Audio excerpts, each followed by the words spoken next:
in the SEC, but not all. You're going to have to add a hat near the line of scrimmage to defend 11-on-11 football, the quarterback and the run schemes. And he's using all his Lamar Jackson stuff from Louisville. So we went back and studied some of it. Well, we're kicking ourselves in the tail as we didn't go way back. We should have watched every Lamar Jackson clip. Instead, we watched probably 30 to 40%. They pulled out, old school double sliders, misdirection, like they pulled off quarterback pin and pull, stuff they did to Lamar, and he hadn't done it at Missouri State. So it's going to be really hard to play both. But I do think the SEC, my point being, is you have more physical perimeter players that can hold up. You can get home a little quicker. So you have better pass rushers. And I do think the formula to defeat Arkansas's offense, or at least slow them down, is to really challenge zero pressures, mug pressures, lots of people around the line of scrimmage, and make him throw one-on-ones.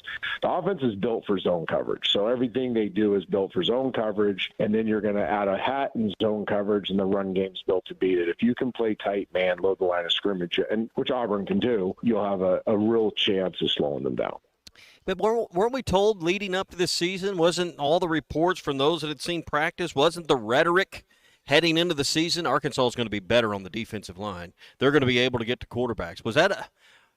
Am I just misremembering the conversations we had from media days on? Isn't that what, we were told this would be? And certainly we're far from it.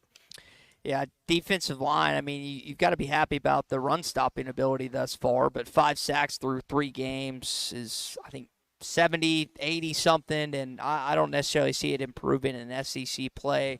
You don't have any game records, unfortunately. I was hoping Landon Jackson would be that easily, but it hasn't. I mean, he's still making plays, and I'll give him credit. I mean, he's the one that he had 2 tip passes in the last game. One led to a TJ Metcalf interception, so I'm not going to sit here and tell you he's not making an impact, but you don't have anyone that the opposing offensive coordinator is just worried fits about. A Clowney, a Harold Perkins, well, I'm just talking about as a unit. I mean, Jackson's the one that could be closest to that. But Landon has been double-teamed some of the time. He's not winning one-on-one battles some of the time.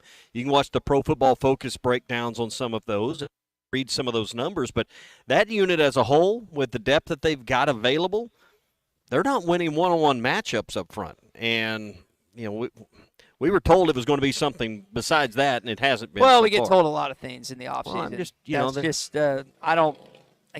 I think a lot of fans feel that tells me is people watching when the ones got to play the ones in practice that the offensive line's suspect too.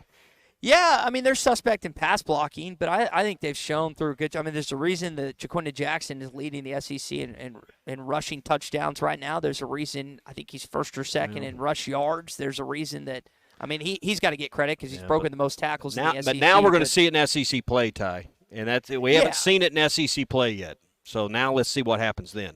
So I'm looking forward to this weekend getting maybe just a better evaluation. A better glimpse. This is a better litmus test than in Stillwater. Yeah. And that's hard. It's hard to like get your mind around that, but it is. Yeah. Like, what would Oklahoma State finish in the SEC?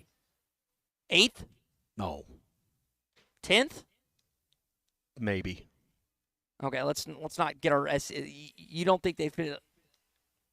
No, I mean, let me ask you this: where do you think Arkansas is going to finish? I don't know. A lot comes down to this game. How I feel about where do you think Arkansas is going to finish? I mean, I had them at 6-6, so that's like 10th or 11th. Okay, and Arkansas took Oklahoma State to double overtime and wore them out for 2.5 quarters, and then beat themselves. Yeah, that makes sense. So, I mean, just based on that, I don't know how I could have a much higher opinion of Oklahoma State when they were lucky to escape against a team that we don't believe is going to finish in the top 10 in this league. I mean, whether you finish 10th or 15th, does it really matter at that point? I mean, seriously, does it really matter? Yeah. Hey, with football season here, if you haven't downloaded the Oaklawn Sports app, do that now in the Apple Store or Google Play Store. New customers can earn up to $1,000 in bonus bets. It's really simple. Once you deposit, you're automatically enrolled in the promotion. For the first 10 days, you get a second chance on your first bet of up to $100. So that's how you get to the $1,000. All the details are there at Oaklawn Sports for you. You can use your debit and credit card, PayPal, Apple Pay, Venmo, ACH. They make it easy with Oaklawn Oaklawn Sports. And now's the time to get your football bets in for conference winners, team totals, season-long team totals, and more. Hey, bet with Arkansas's best sports betting app. Bet with a brand you trust anywhere in Arkansas.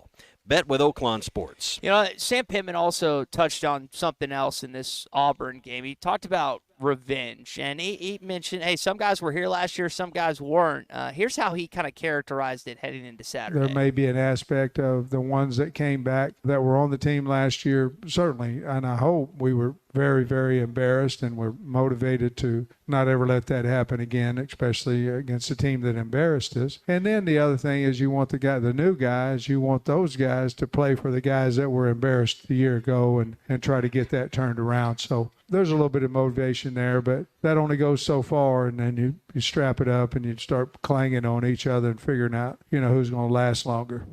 And he kind of pushes it aside as the end, you could tell. But there will be, again, you asked me why am I positive about the defense having a better game. It's because they got embarrassed last year. It's because Travis Williams is going home.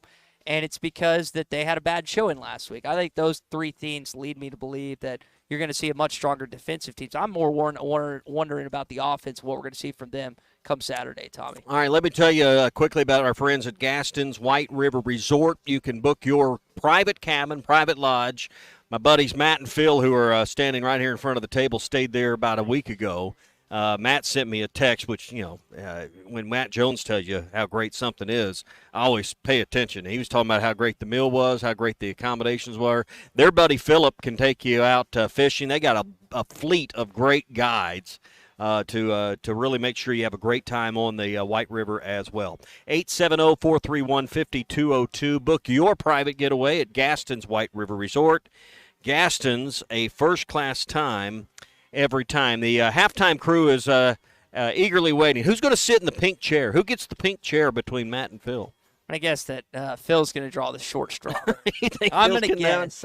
Yeah, we'll I could be wrong. Matt's very in touch with this. I really didn't mean to do that. No, it's purely accident that your chair happened to be pink today. But get by here at Gellco. I wish I could believe that. The big blue and white tent is up, and I guess the pink chair will just make you say things you don't mean to say. I don't know, but the blue and white chair, the blue and white tent 6 years will signal you that the savings are here at Gellco. Big savings, a $10 clearance rack with men's and women's clothing. They got deer feeders. I mean, we are surrounded by box blinds and deer feeders where we're at here on the front porch, so you can't miss these savings. It's all at Gellco Outdoors. The big fall tunning sale, the big fall tent sale now through 5 o'clock Saturday here at Gellco Outdoors. I guess my penalty should be I should be the target, and Phil gets to aim a couple times at me with one of those bow and arrows. Why does Phil? I think I should get the first shot. So yeah, probably. All right, halftime coming up next. I'm going to need to see you right after the show. Yeah. All right, that's going to do it for us. I say do it for us. We're live at Gellco Outdoors. Halftime's coming up next. Phil and Matt, stay with us next few hours, followed by Ruskin and Zach. We'll be in Auburn tomorrow. Can't wait. Hogs and Tigers and Jordan Hare. This month, your lucky number is 7. Strike it rich with the all-new Triple Red 7 scratch-off game from the Arkansas Scholarship Lottery. Scratch off 1 7 to win instantly, 2 to double your prize, and 3 to triple your money.